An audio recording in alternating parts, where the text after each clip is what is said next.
Well, if franchise wants people to work, they're gonna have to pay.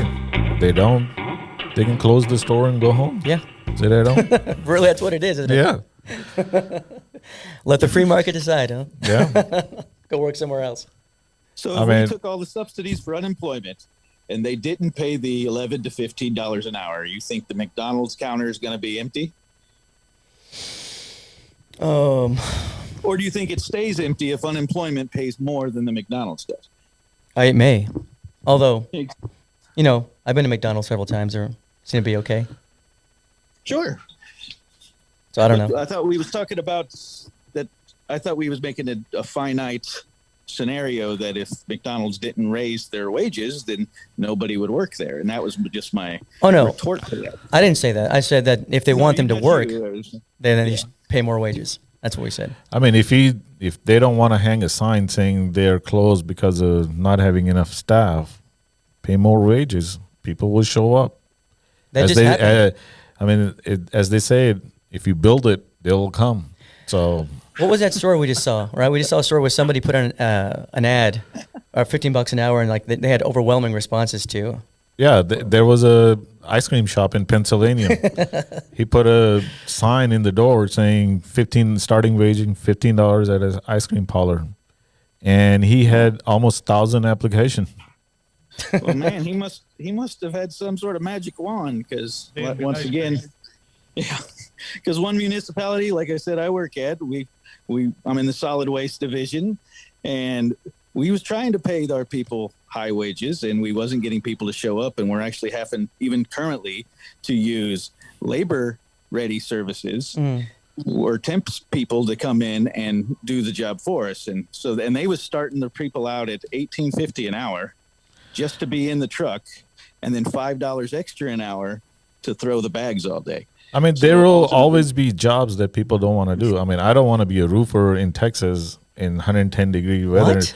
Doesn't matter how much it pays. It may pay $60 an hour. I would not want to do that job. Well, no offense. $60 an hour, I may be slinging some shingles. Yeah.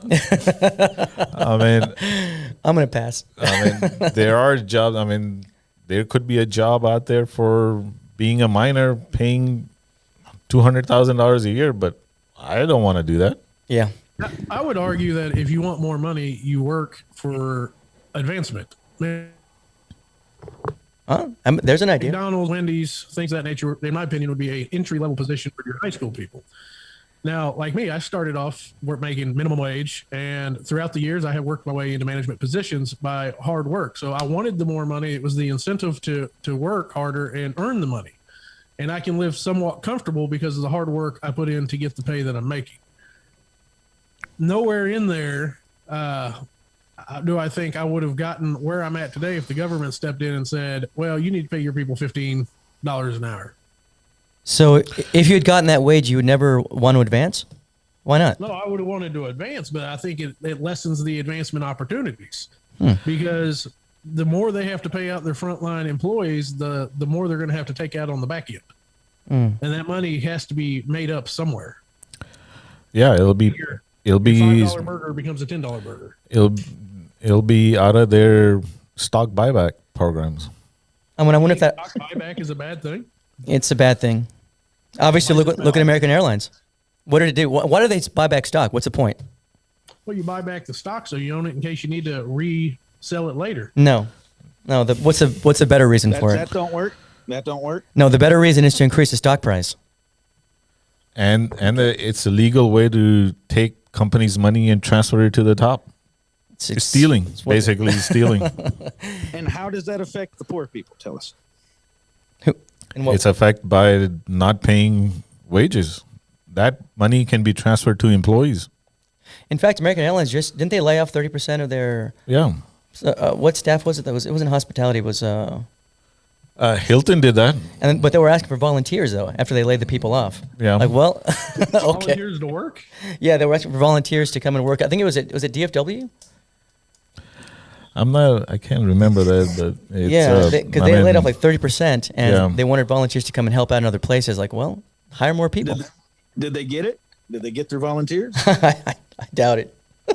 Well, if they did, I mean, why pay wages at all? You know, at that point, might as well just get your volunteers if people's going to come work for free. Well, that's the idea, right? If I'm a corporation, I'm going to buy back the stock. If I have the ability to buy back stock, I'm going to do it because I'm going to be able to use that stock later. It's a asset. Sure. It also increases your stock price, makes you richer. Whether it does or not, I'm just saying. it's still going to give me a chance to own more of my company assets. But then when you do that and you have a pandemic, and then what's the first thing you do? Then you're asking the government for a handout. No, that was the second thing. The first thing, they shut their doors because the government told them to. Yeah. Yes. I'm sure they would have anyway. Well, Look, the thing is, international travel was at a standstill anyway. Where were they going to go? Yeah. They weren't going to fly anywhere anyway. Well, and that was done because same reason, government policy. Government shuts them down. People shut everybody down, right? Yeah. Well, that's the role of government, still, right? There's still interstate policy. There's still interstate travel, right? I think there still was interstate travel, wasn't there? For a Most while? travel, a lot of travel got put down. Yeah, a lot of it did. You're right. But as far as what was I saying? Okay, I lost it. Never mind. It'll come to you. We have time. No rush. It'll come to you. What do you got, AJ? I was just Perusing. I was just looking at why would company want to buy their stock buyback, and number one reason is to increase their stock price. Of course, it's number one reason. It always is. Well, I don't find that evil. I mean, Oh no, it's not evil. Nobody said it's evil. I'm just. We're just saying. I don't see but it's being taken as, well, they did it to increase their stock, and so it's some devious plan. They didn't hand those profits to their employees.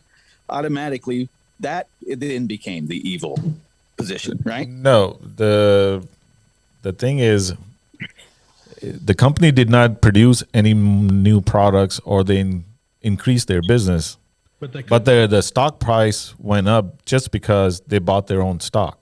So it's a manipulation of the stock market. So company may be doing the same thing, or their business may be going down, but since they bought their stock back, their price went up, and it makes the company look better, and it provides more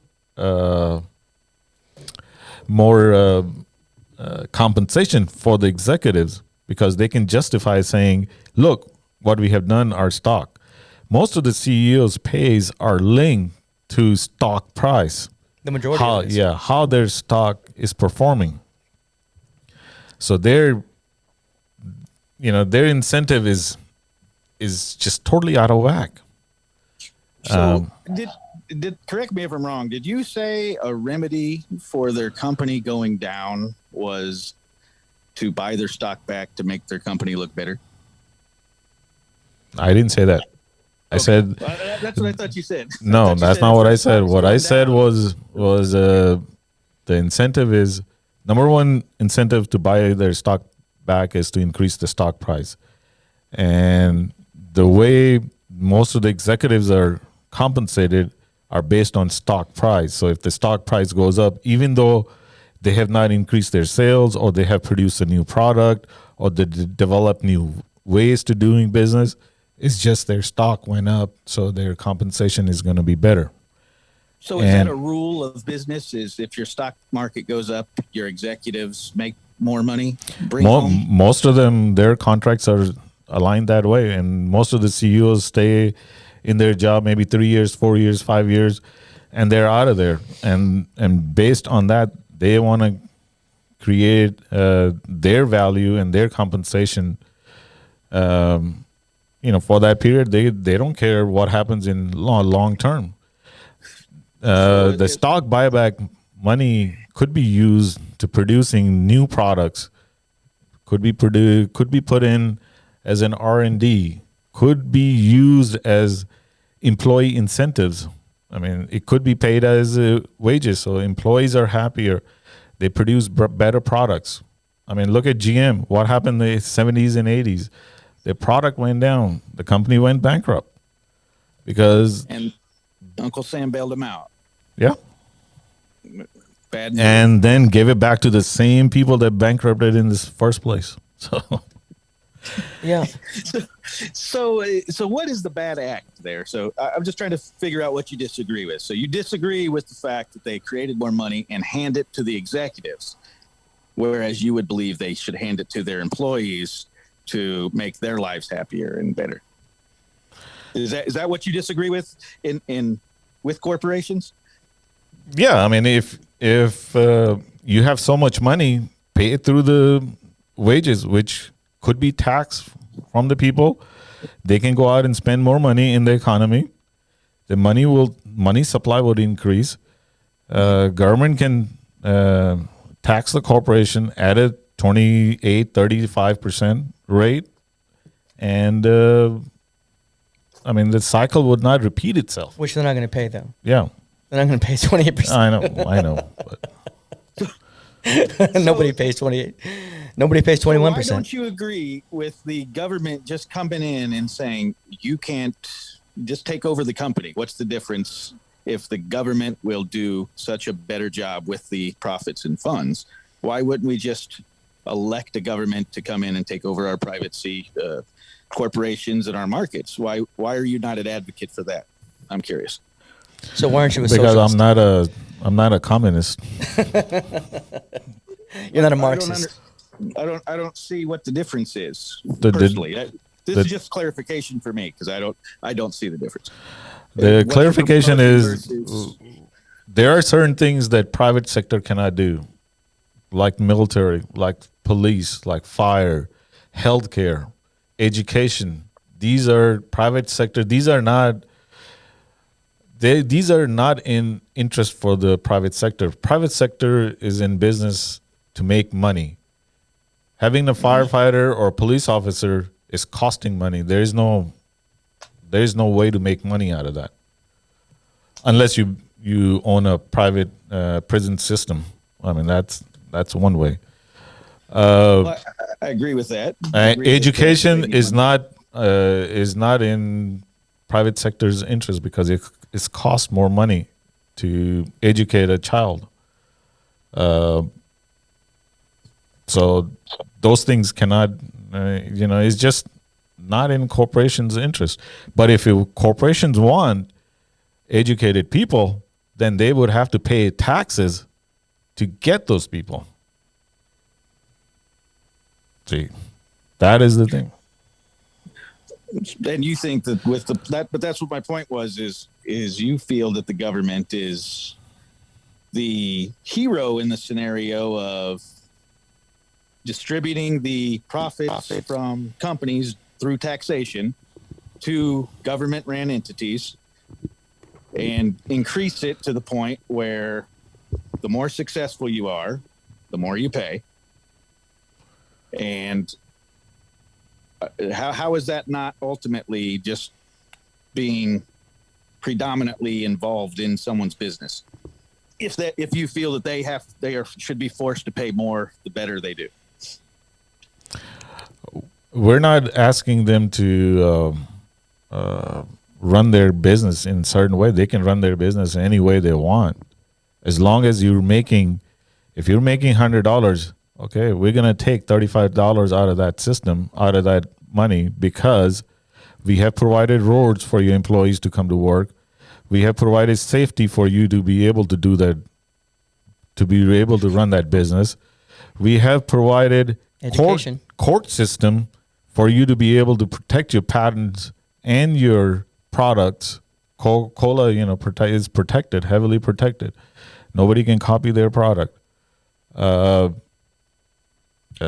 We have educated your employees. We provide water that comes to Starbucks. Every Starbucks store, Starbucks CEO did not provide lines from the lake to his store. That those lines were put in by public sector. He took $35 water, sold $7 a cup to people. Pretty smart. Yeah. and then he says that I will fix these problems. Well, he's the one that created these problems. So I just did a little check here, because you said that you feel that per student public schools can run it cheaper than private, and I'm finding that is an inaccurate statement, sir. I didn't say that. Cheaper? What? Who said I cheaper? didn't say cheaper. I said private sector cannot provide these things. Why would McDonald want to provide school? Well, I thought you said that they could do it at a cheaper price, which is No, I didn't say why that. they No, should, I didn't say that. I said it's not in private sector's interest to provide schooling for people. It's not in their interest. and so, but that was what I was saying, that the government would then have to take their money by force and then spend it for them. No, it's not Even forced. though the government isn't the one that took the risk for the business in the first place. No, the Correct? government laid the infrastructure to have that business possible, though. No, hold on. I have a question. Yeah.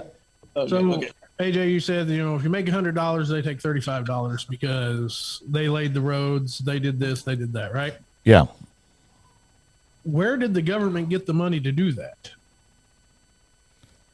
Government created the money. How did no? They got the money through taxes from you and I. The government's Oh, not man. revenue generating. Well, how do we do the stimulus then? When the first dollar was Wait, printed, What'd you say? Let's say that they just printed. Exactly. So they create money, right? But That's actually a private. That's not the government. That's the federal. Reserve. What I'm saying is, It's still the government. Our infrastructure, Not supposed to be. Well, it is though. our infrastructure was paid for by tax dollars. The government got the money that they used for the roads and the sewers and the electricity or whatever they ran, because the taxpayers had to pay taxes out of their income. Sure. yeah, But that never stops, right?